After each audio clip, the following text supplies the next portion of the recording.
नमस्कार दोस्तों, कैसे हो आप सभी। उम्मीद है बहुत अच्छे होंगे और आपकी तैयारी भी बहुत अच्छे से चल रही होगी। दोस्तों, आज आपकी 5वें नंबर की क्लास है और पिछली 4 क्लासों में हमने आरपीएफ एसआई कांस्टेबल के ज्योग्राफी से पूछे गए प्रश्नों को कवर किया था। लगभग 100 प्रश्नों को हमने कवर कर लिया था। दोस्तों, ये जो मैं आपको प्रश्न करवा रहा हूँ, ये अंकित भाटी सर की आरपीएफ एसआई कांस्टेबल की जो बुक है उसमें से करा रहा हूँ। दोस्तों, आपको इस बुक का बहुत ही बेनिफिट मिलने वाला है। अगर आपको ये बुक लेनी है तो अंकित भाटी सर की एप्लीकेशन में विजिट कर ये बुक खरीद लेना। और अगर बुक नहीं खरीदनी है तो मैं इस पर लगातार वीडियो बनाता रहूँगा। आपको मैं कंप्लीट जीएस इस बुक का करवा दूँगा अपने इस चैनल पर। और मैंने हिस्ट्री के भी कंप्लीट क्वेश्चनों को करवा रखा है उस बुक से। आप मेरे चैनल पर विजिट कर उन वीडियो को देख लेना, आपको पता चल जाएगा। आज हमारी 5वीं क्लास होगी ज्योग्राफी की। तो चलिए बिना समय गवाए शुरू करते हैं। क्वेश्चन नंबर 101, निम्नलिखित महाद्वीपों में से कौन सा महाद्वीप द डार्क महाद्वीप नाम से भी जाना जाता है। तो कौन सा महाद्वीप है? अफ्रीका महाद्वीप। अफ्रीका महाद्वीप को द डार्क महाद्वीप के नाम से भी जानते हैं। जानेंगे इसके बारे में डिटेल में। अफ्रीका महाद्वीप को अंध महाद्वीप या डार्क महाद्वीप के नाम से भी जाना जाता है। अफ्रीका महाद्वीप एकमात्र ऐसा महाद्वीप है जिसके मध्य से कर्क रेखा, मकर रेखा तथा भूमध्य रेखा, तीनों रेखाएं इसके मध्य से गुजरती है। किसके? अफ्रीका महाद्वीप के। अफ्रीका में ही संसार का सबसे बड़ा रेगिस्तान है, जो लगभग अफ्रीका के 10 देशों में फैला हुआ है। 10 देशों में ये फैला हुआ है। 102 नंबर क्वेश्चन है, पहाड़ियों के निचली सतह और घाटों की रेती में मिट्टी के रूप में जमा खनिज क्या कहलाता है? तो बताना है आपको क्या कहलाता है। प्लेसर निक्षेप। क्या कहलाता है? प्लेसर निक्षेप। एसआई में आया हुआ क्वेश्चन है ये। पॉइंट जानेंगे। पहाड़ियों के निचली सतह और पहाड़ियों की रेती में मिट्टी के ऊपर में जमा खनिज प्लेसर निक्षेप कहलाता है। आमतौर पर सोने और प्लेटिनियम जैसे धातु इस प्रकार की जमा राशियां बनाती है। इसे जलोढ़ रेत भी कहते हैं।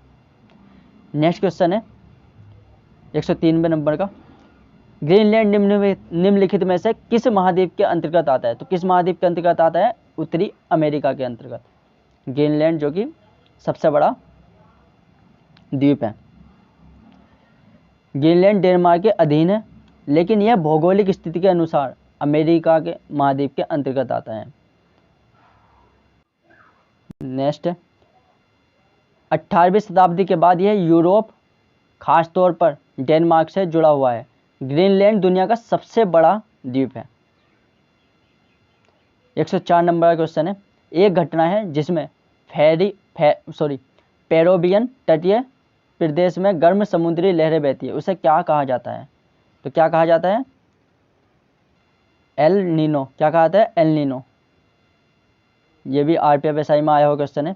पेरिवियन तटीय क्षेत्र में गर्म समुद्री लहरें बहती है, उसे एल नीनो कहते हैं। यह दक्षिण अमेरिका के पश्चिमी तट पर स्थित इक्वाडोर, चिली और पेरू देशों के तटीय समुद्री जल में कुछ सालों के अंतराल पर घटित होती है। नेक्स्ट क्वेश्चन है, क्षेत्रफल की दृष्टि से विश्व का 7वां सबसे बड़ा देश कौन सा है? तो कौन सा है? हमारा भारत। क्षेत्रफल की दृष्टि से विश्व का 7वां सबसे बड़ा देश भारत है। रूस क्षेत्रफल में विश्व का सबसे बड़ा देश है।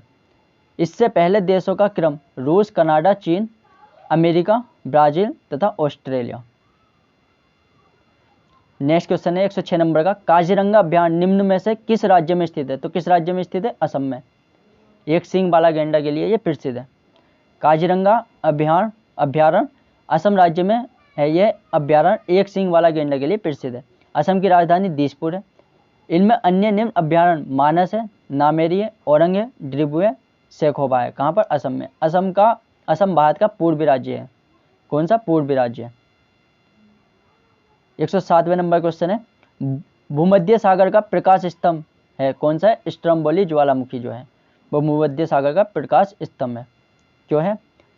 स्ट्रोम्बोली दुनिया में सबसे सक्रिय ज्वालामुखी में से एक है। इसे भूमध्य सागर प्रकाश स्तंभ भी कहते हैं।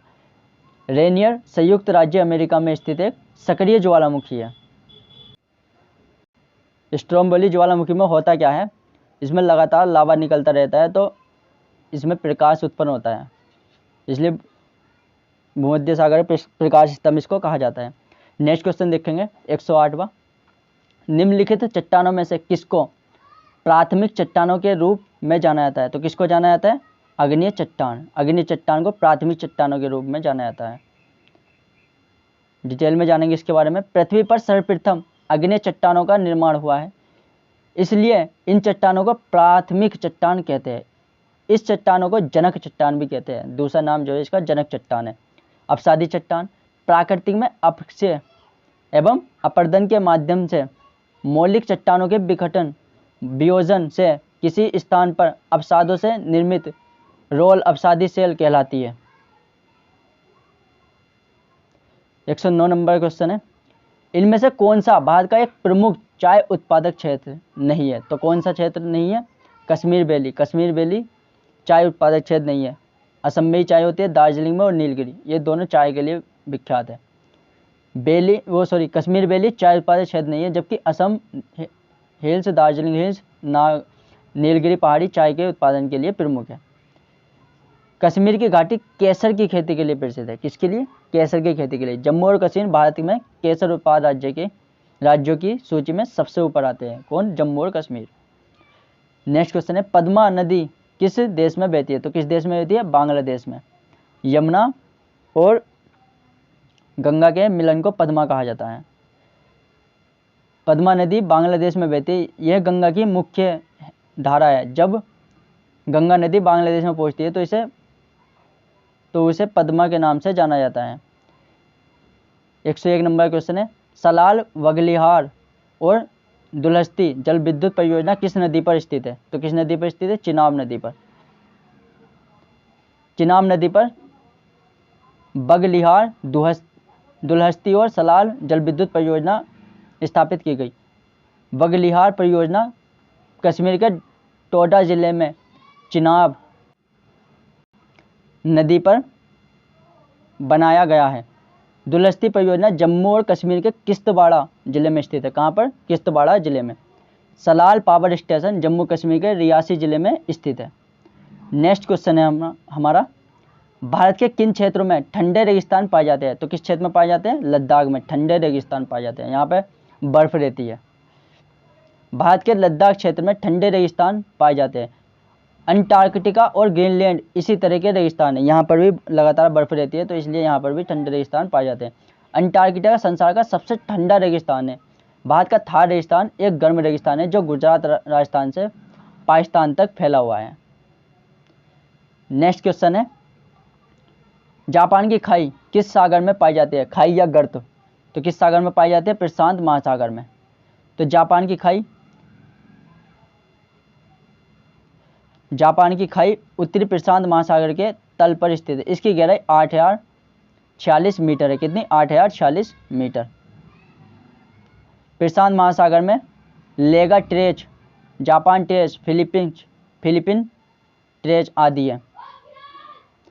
नेक्स्ट क्वेश्चन है, प्रसिद्ध चेरा बंदरगाह मुजिरिस निम्न में से किस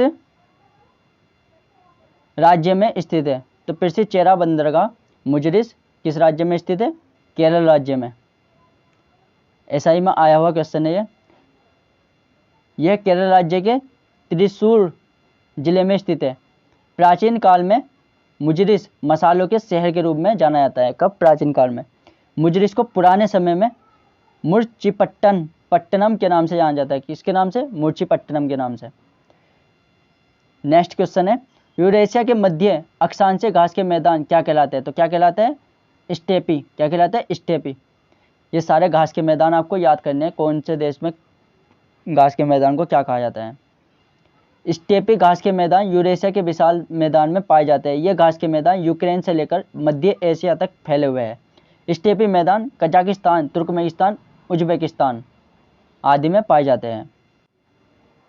अगला क्वेश्चन है हमारा, अरबी शब्द खरीफ का अर्थ क्या है? तो खरीफ का अर्थ क्या है? पतझड़। पतझड़। अरबी शब्द खरीफ का अर्थ पतझड़ है। खरीफ की फसलें जून जुलाई में बोई जाती है तथा सितंबर अक्टूबर में काटी जाती है। जैसे धान, मक्का, ज्वार, बाजरा, कपास, जूट आदि ये सब खरीफ की फसलें हैं। नेक्स्ट क्वेश्चन है, रात्रि के समय आकाश में सबसे चमकीली वस्तु कौन सी है? तो कौन सी है रात्रि के समय आकाश में सबसे चमकीली वस्तु? चंद्रमा। चंद्रमा ही चमकता है रात्रि के समय आकाश में सबसे चमकीला खगोल पिंड चंद्रमा है। चंद्रमा पृथ्वी का एकमात्र उपग्रह है। चंद्रमा पर धूल के मैदानों को शांति सागर कहा जाता है। किसके? धूल के मैदानों को। इसे जीवाश्म गृह भी कहते हैं। इसको? चंद्रमा को। 198 नंबर क्वेश्चन है, दक्षिणी अमेरिका का कौन सा देश चारों ओर से धरती से घिरा हुआ है? तो कौन सा देश घिरा हुआ है चारों ओर से? पराग्वे। कौन सा देश? पराग्वे चारों ओर से धरती से घिरा हुआ है। पराग्वे की जो राजधानी है असुनिसियोन, क्या है? असुनिसियोन। यहाँ पर स्पेनिश एवं गुआरानी भाषा बोली जाती है। कौन कौन सी? स्पेनिश और गुआरानी भाषा। 119वें नंबर का क्वेश्चन है, भूमध्य रेखा निम्नलिखित में से किस देश से होकर गुजरती है? तो किस देश से होकर गुजरती है? मालदीव से। भूमध्य रेखा मालदीव से होकर गुजरती है। भूमध्य रेखा पृथ्वी को 2 भागों में बांटती है, ये मैंने आपको बता दिया था। भूमध्य रेखा Maldives, Indonesia, Congo, Somalia, Uganda, Kenya आदि देशों से होकर गुजरती है। 120वें नंबर क्वेश्चन है, निम्न में से कौन सा बंदरगाह कच्छ की खाड़ी के मुहाने पर स्थित है? तो कौन सा बंदरगाह स्थित है? कांडला बंदरगाह कच्छ की खाड़ी के मुहाने पर यह स्थित है। कांडला बंदरगाह कच्छ की खाड़ी के मुहाने पर स्थित है। कांडला गुजरात राज्य के कच्छ जिले में स्थित है। कांडला बंदरगाह का नाम बदलकर दीनदयाल बंदरगाह कर दिया गया। यह इंपॉर्टेंट है आपके लिए। नेक्स्ट क्वेश्चन है, तृतीयक कोयले को और किस नाम से जाना जाता है? तो तृतीयक कोयले को और किस नाम से जाना जाता है? भूरा कोयला। किस नाम से? भूरा कोयले के नाम से। लिग्नाइट कोयले को भूरा कोयला कहा जाता है। एंथ्रासाइट कोयले की सबसे अच्छी किस्म है। कौन सी किस्म है? एंथ्रासाइट जो कोयला होता है वो कोयले की सबसे अच्छी किस्म मानी जाती है। भारत में गोंडवाना कोयले क्षेत्र में दामोदर घाटी में स्थित है। अगला क्वेश्चन है हमारा 122वें नंबर का, सोनोरन रेगिस्तान किस महाद्वीप में स्थित है? तो सोनोरन रेगिस्तान किस महाद्वीप में स्थित है? उत्तरी अमेरिका में। कांस्टेबल में आया हुआ क्वेश्चन है ये, पॉइंट को देखेंगे इसके बारे में। सोनोरन रेगिस्तान उत्तरी अमेरिका महाद्वीप में स्थित है। यह एक प्रकार का उष्णकटिबंधीय रेगिस्तान है। यहाँ पर उच्च तापमान, कम वर्षा होती है।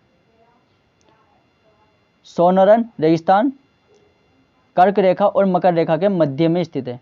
कौन कौन सी रेखा? कर्क रेखा और मध्य रेखा के। नेक्स्ट क्वेश्चन है 123वें नंबर का, भारत में सबसे बड़े शिपयार्ड वाला बंदरगाह कौन सा है? तो शिपयार्ड वाला बंदरगाह कौन सा है? कोचीन।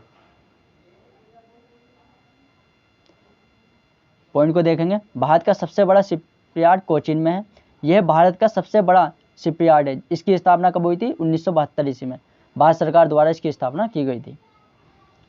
नेक्स्ट क्वेश्चन है 124वें नंबर का, सूर्य की आंख से दिखाई पड़ने वाली परत कहलाती है। तो क्या कहलाती है?